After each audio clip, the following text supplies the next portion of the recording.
Hello. Hey, is this Darren? Yes, it is. Darren, this is Hans from Overnight Drive. How are you? Giving it good, letting her work. Giving it good, letting her work. Giving it good, letting her work. Giving it good, overnight drive. Hi, Hans. What's going on? Hey, man, I just want to thank you so much. It was so cool and so easy to get to know you, and we're just really excited to talk to you. So, take me to the beginning. Like, so you're a young dude, right? Yeah. How old were you when you did that video? 25. Wow. So you are 24, 25. so you are California Darren, like Yes. hard body, got the girls, got the look. And how did they find you? Interesting. Working out at the gym, and a buddy of mine, Ron, unbeknownst to me, did the sound and video stuff for the main club in LA, and he just came up to me and asked me if I'd be interested in working there, like as a waiter or something. And I said, sure, why not? And be a good goof, and also it's always great for the ego.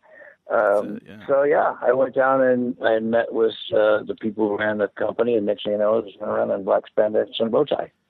That's great. And so that would be you met Soman Banerjee.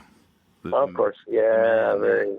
Now that's such an interesting interesting character. story because you joined up, you were in there for 1987. That's when they had that big calendar mishap that basically like bankrupted the company. What did you know about that? Did you know anything about that? I was kind of on the periphery all the time, in the sense that I loved doing that, but it was always like a means to an end for me to Sure. step up to different stuff. But actually, I kind of heard bits and pieces. You probably know more about it than I do. I know that supposedly what I had heard was one of the guys, Nick Genoia, used to be partners or friends with Steve Banerjee, and they were actually doing a troupe going to out of the country, I guess, dancers that were going out of the country and using Chippendale name, and then that's what kind of got started between a riff between Steve and Nick, and then I heard bits of. Yeah. What's that? You didn't want any part of that rift or anything. You're just kind of Oh, heck just, no, just a periphery dude. Now that's kind of what you are in the video, because there are dudes who are like in front. Like the guy who's what's his name? Man, it's Chris Wally. Chris Wally, right? Steve Gurry, Chris Wally, Doug Socacci, and Doug Donatelli. Yeah, they were like the men, and of course George Solomon too. Oh yeah, God bless him. Love him. Do you have any? He's such a magnetic personality, and What's that? he's such a magnetic personality, at least on Yes. screen. Now is. I looked him up too because I wanted to interview him as well. Of course, you were my first choice, but I wanted to interview him Thank as you. well. Thank Of you. course, and Thank you. he's doing like Carnival Cruise Line shows now. Is he doing that? Wow, He's that's doing good. That's him. Good for him. Good for him. Yeah, he's doing like 1950s review, and he has like a ton of energy, just like in the video in '87. Yeah.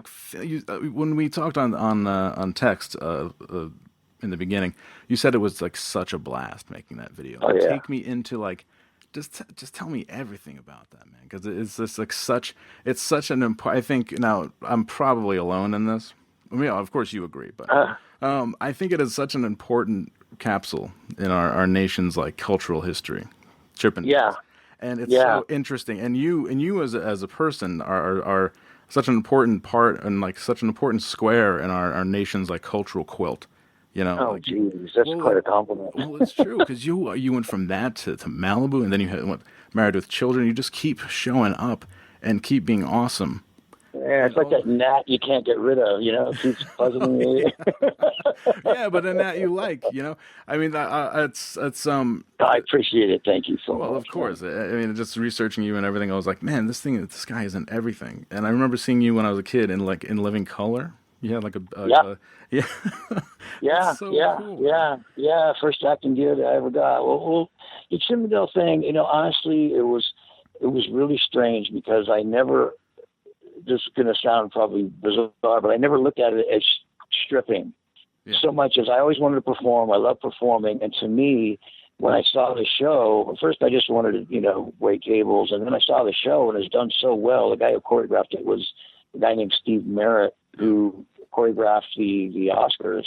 So he was a big time choreographer, and he came in and did the show, and I thought it was such a classy show, and so I thought, man, it'd be great to be able to perform like that. And so one thing led to another, and Steve asked me if I'd substitute for certain guys if they were out or sick, so I did, and then he sent me to do a show in Denver, and then it was kind of off to the races from there. But it was a very incredibly surreal experience. I mean, just surprising me to see, the way people acted and how women acted, and the whole experience was quite amazing.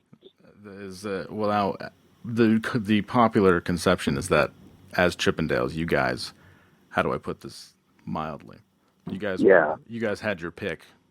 Yeah. I mean, it was crazy. I mean, I guess the thing that didn't surprise me that women were going crazy as far as jumping up and down and having a good old time, but it was surprising me how many of them would just be doing stuff with guys in the males, how do I say, in the men's stalls and things that were just so, gross. And I never thought a woman would do the kind of stuff I saw. Bachelorettes doing things, and I'm thinking, this girl's marrying some cat tomorrow. Tomorrow, yeah. And it was like, we're nobody, I mean, okay, we're good looking guys or whatever, but so what, I could not ever kind of wrap my arms around that. And to be honest with you, I just never was the kind of guy to sleep around. So sure. While guys were just, sleeping around with women night and day, in and out, not me. I just kind of stayed away from that and enjoyed the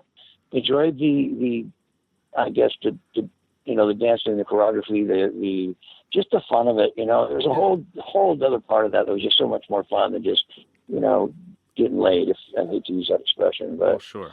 That was my next, I mean? That was my next question. Did you ever partake? But obviously it didn't, which is cool. And that's not the answer I was expecting. So that's really interesting. Everybody seems to think I'm a certain way like that, and well, you're more like you're 25. You're in Southern California. You're a hard body. I mean, it's like, of course, you just assume. I mean, but that's cool that you didn't, and I think you benefited from that because you ended up really extending your career up until now. I mean, you're still working and it's still inspiring people. I think that's the most important thing. Is I always wanted to be a person who can inspire and encourage other people. I have a very strong Christian background, so everything I do is pretty spiritual in a sense. And again, when I was, so I know it's hard for people to believe I wasn't sleeping around, but I really was seeing that as a venue to take me to the next level of performing and working in front of crowds and getting used to people, because I was incredibly shy and had horrible stage fright when I first started. Wow. So you carry yourself with such a confident presence. It's just so hard to believe. And I mean, especially when you watch the video and right in the beginning, you stand up and you're just like, do you do this big flex? And the crowd goes wild. I watched it. I've been doing my homework. I sent you the video. I hope you watched it. Oh my God. Yeah, I brought back some memories. You know what? My phone ate a bunch of that stuff up. I had to get a new battery and stuff. Could you try and resend it to me again? Because definitely. Some other loss, if it's possible, would be great to have. Oh, sure. Absolutely. Yeah, I can. Yeah, I haven't seen that stuff in forever. It's right on YouTube, and it's got. Oh, is it still on there? Oh, yeah. Great. I'll send it to you after the interview for sure. Thank you, my friend. I appreciate that. It is so, and you're featured prominently in the room service video. Can you just take us into the filming of that, because that featured Judy Landers, and the premise I thought was so funny because George Solomon asks her if you could have any fantasy fulfilled, what would it be? And she's like, "Well, I want a white stretch limousine to take me to the Chippendales Hotel."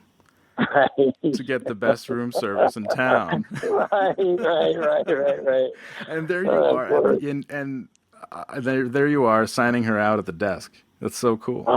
Oh, that's funny. So take us. Wow, what a memories. And I mean, I hope I'm bringing the flood of memories back. Take us into that day of shooting, because that is such a cool choreo, from the choreography to everything else. It's cool. Yeah. It's cool. It's campy. It's awesome. So take us into that. Well, that's the whole thing. That's the best part of that thing, that it's cool and it's campy and everybody knows it. We're not, even though we're playing it serious, we all know that it's fun. We're tongue in cheek and having a great time. Again, for me, I was so new to this stuff, and it was like so exciting to me. Like I'm finally getting to be in a kind of a movie or, video, if you will. And it was the first time I ever had a chance to get on any kind of tape. And so I was super excited about that. Of course, I knew at that time that the Landers girl, didn't she have a twin or? Yeah, she had a twin. Yeah, she had a twin sister. Mm-hmm. Right, that was their gimmick kind of. And I remember they had one of her, and that was a really big deal because they were saying, "Oh, you get this big star coming in," and here she comes, real sweet gal from what I can remember. And we just had a ball. The whole day was just so much fun, just laughing and cracking up, and just like I said, I kind of felt like I was on a kind of cloud nine. It was so much fun. Yeah, I mean, it shows too. I mean, everybody's just having the time of their life. Yeah, I think what is just so important that it's just such a cool cultural capsule. Like and I think more people need to really see it. And I show people, and the reactions are very mixed, because we live in the age of total irony, where if you like something like that, people immediately think, well, you don't really like it. Well, it's just, you know what I mean? It's more like, oh, well, you don't really like it. You're just playing a goof, but I actually like it, Yeah. No, you know what I mean? It's a part of that time that, like you were saying, it came at a perfect time at a perfect space and era. And it was, it was what it was. I mean, it's sad that it had to go out the way that it did, with such tragedy. But, it was one of those things where if you talk about Chippendales, wherever you were, girls would know exactly what that was. That's the thing. Big deal. I mean, it was just all over the world. It was crazy. I remember. I remember friends. Didn't the Chippendales do like a tour? Right. Did you ever participate in that, or were you on to other work? Yeah, no, I did. I was in Denver. I did part of the Denver show, and then where else? I know we were in Atlantic City for 3 months, and so I spent about 3 months doing a show in Atlantic City. We are one step removed, because I remember my aunt freaking out about going to the Atlantic City Chippendales show. So if I went with her, even though I was way too young, if I went with her, I would have met you, and I would have said, Darren McBee, one day I'm going to call you, and we're going to talk about this. Oh, that's funny, man. Wow.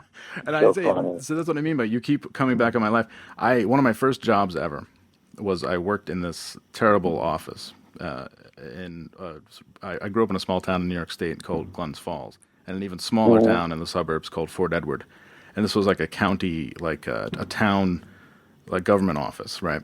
Right. The woman I worked with had a calendar that just said "Beautiful Men," right?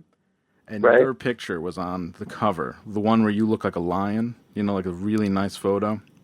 Oh, yeah. It's obviously a bootleg, but it just said "Beautiful Men," and I was like, wow. And I remember, and I looked, and I was like, who is that? It was just a very interesting photo, and she was like, kept talking to me about it and everything, and it was like really wild. And now I remember when I saw you, that jogged that memory to come back. Oh, and I was like, man, I've seen this dude like multiple times in my life. Can't get away, man. I know, but the most important one. Okay, so I'm gonna say I was just about to dub American Gladiators as your zenith, your moment. Oh, is that right? But I know you're going to disagree with me and say something else. So what do you think is your big-time, marquee, best role you've ever had? The best role? Like the one that you're like, that's my mark. Oh, my gosh. It's interesting. There's a couple things I'm really super proud of. And that's tough. I love the fact that I did Malibu, because that was something that was so, it was so 90s, and American Gladiators was just a huge part of the 90s, iconic kind of a deal. I love that. But I actually did a piece on a show called Curb Your Enthusiasm. I played this character called Thor. And I was called to be a wrestler. I don't know if you saw it or not, but I was supposed to tear Larry David a new butthole out and curse him out. And basically, the thing was, I had 4 kids in my car, and And I don't know if you know parents when they have kids around, if they're really mad, a lot of times instead of saying really loud 4-letter words, they'll use something else. Yeah. You know, they want to use like the F-bomb. They'll say, oh, poop, or oh, darn. And so my whole thing was I screamed at this guy, Larry David, for like 45 seconds using words like that. And never used a 4-letter word, but it was hilarious. I don't know if you saw it or not, but it's really, really funny. I remember I saw it when the series was first on, and I revisited it too, and it's the time. It's so good. Yeah, that won awards, and they replayed it. And to me, I think that's probably one of the most fun things I'm proud of that. I mean, I'm proud of a lot of stuff, but Sure. That would be one for sure. Definitely. Now, on the other side, what is one of the roles that you just slap your forehead and you're like, man, I hope nobody talks about that ever again? Oh wow, boy, you get me. There's probably too many of those to talk about. I know what I'm looking at your IMDb right now, and it's awesome. Honestly. Oh, thank you. I mean, you're in Falling Down. What was that about? What was that all about? I mean, that's a movie that people still revere as one of the best movies of all time. Great film. There's something that I kind of feel that way about that, because originally when I met Joel Schumacher, the director, he loved my look, and God bless him. The guy's put me in like 4 of his movies, so I'm very thankful to him. Awesome. He put me in 2 Batman movies and that one, and so I'm very thankful for him. But anyways, it was supposed to be a scene where Robert Duvall is chasing Michael Douglas down the beach, and then he run onto the pier at the end of the movie. And what happens is Robert Duvall runs across the beach and interrupts a commercial where this guy is holding a Subaru car over his head, and he's got the Explorer beach babes around him, and we're all wearing pink, and it's this really great, fun scene. And all of a sudden he cuts to the scene, and I go, dude, what are you doing, man? It's a commercial, man. I'm kind of telling him off, and I'm holding this deep over my head. And it's a really great shot, and they cut the whole thing out to just me standing at the end of the movie in a pair of pink Speedos. So it's like, wow, you were desperate. You really need the extra work, huh? Just there you are in your pink Speedos at the end of the movie. So the thing that's great about that is that if you weren't on that set that day, you'd never know. So I'm really glad that you told us that story. Right. Yeah. No, that's the funny thing about that. So I guess, I mean, I'm happy because I still get residuals, so I can't complain. So I would say that's probably the one that I just would have loved to see that whole scene play out, but that happens. You know, I was not, an integral part of the movie, but hey, you're it ended up hitting the floor. But I'm still there. You know, I can say I worked in the movie. So I mean, your resume reads like all the great. I mean, Walker, Texas Ranger, Baywatch Nights, right. Married with Children, In Living Color. I mean, right. Had so much fun. Wow. I mean, it's just a blast. You're not the late 80s and 90s were just a blast for you. Yeah, I was pretty much tearing it up then, and having a ball. I mean, I truly was blessed. I mean, absolutely blessed. And it's one of those things where I booked a lot of fun stuff, different stuff, and it seemed to be exactly the right time for me. Yeah. Just the right time for my look and my build and all that stuff. And so, yeah, I was like super blessed in the 90s.